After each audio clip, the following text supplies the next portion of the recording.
श्री स्वामी समर्थ. जय जय स्वामी समर्थ. माझ्या स्वामी कृपा चॅनलमध्ये सर्वांना नमस्कार. स्वामी महाराजांच्या कृपेने तुमच्या सर्व चांगल्या इच्छा पूर्ण होत ही स्वामी महाराजांच्या चरणी प्रार्थना करते आणि आजच्या या नवीन व्हिडिओला सुरुवात करते.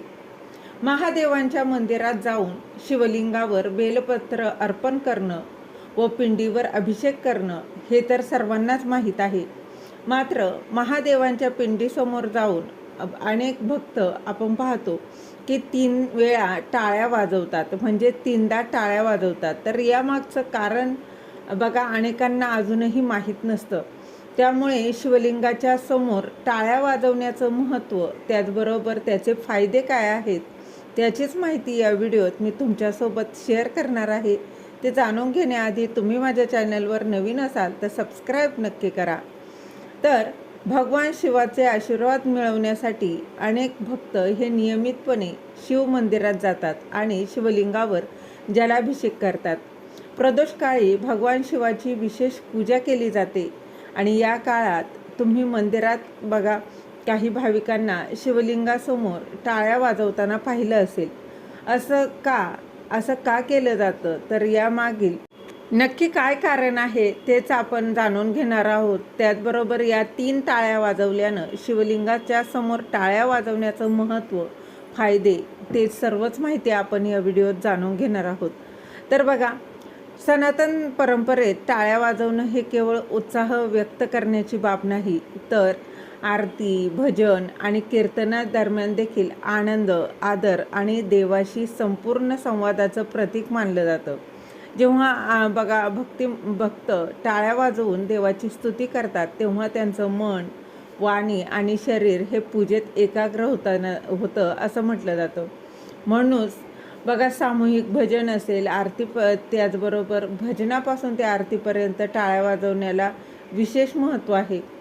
तसेच भगवान शिव हे ध्यान, मौन आणि समाधीचे देवता मानले जातात.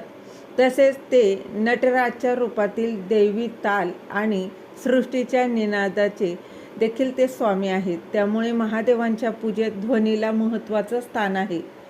तर बघा आरती दरम्यान घंटा, शंख आणि टाळ्या यांचा एकत्रित आवाज वातावरणाला सात्विक आणि प्रसन्न बनवतो. भक्तांचं मन एकाग्र करण्यासाठी देखील हा निनाद जो आहे तो उपयुक्त मानला जातो.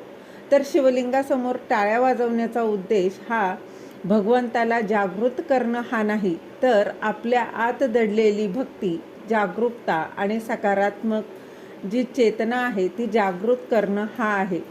तर शिवलिंगासमोर किती वेळा टाळ्या वाजवायच्या हे स्पष्ट आणि अनिवार्य नाही.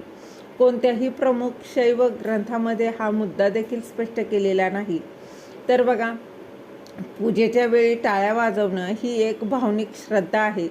बघा तर बघा 3 टाळ्या लोक अगदी परंपरेत प्रतिकात्मक उल्लेख आढळतो. जर एखाद्या मंदिरात किंवा बघा कुठे आपण शांत असं बसलेलं आहे, ध्यान केलं जात असेल तर तेथे त्याचं मर्यादेचं पालन करणं ही योग्य मानलं जातं.